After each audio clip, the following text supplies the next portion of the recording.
সুপ্রিয় দর্শক, আমরা এখন একটি ধাঁধা জিজ্ঞেস করবো, অর্থাৎ এখানে ঘুরতে আসছে সময় একটু আমরা মজা করবো। ধাঁধাটি হচ্ছে যে 3 অক্ষরের নাম যার জলে বাস করে, মাঝখানে অক্ষর কেটে দিলে আকাশেতে উড়ে। সুপ্রিয় দর্শক, এই উত্তরটি কি হবে আমরা অতিথির কাছ থেকে জেনে নেব। কি হবে এই উত্তরটা? কি হবে আমি তো বলতে পারলাম না। পাস। পাস। আপনি? আমি বলতে আবার বলতেছি, 3 অক্ষরের নাম যার আকাশেতে উড়ে, মাঝখানে অক্ষরটা বাদ দিলে কি করে বলেন? আমি এটা বলতে পারলাম। 3 অক্ষরের নাম যার ভাইজান, জলে বাস করে। আবার ভুল হয়েছে।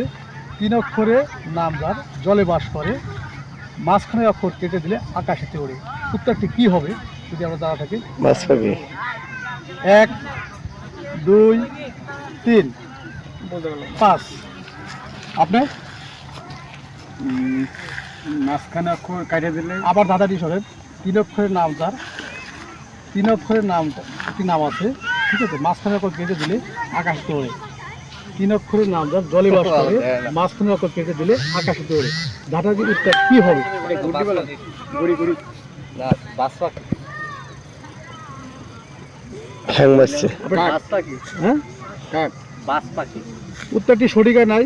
উত্তরটি সঠিক হয় নাই। দর্শক, আপনাদের যদি জানা থাকে তাহলে কমেন্ট বক্সে লিখে দেবেন। অসংখ্য ধন্যবাদ।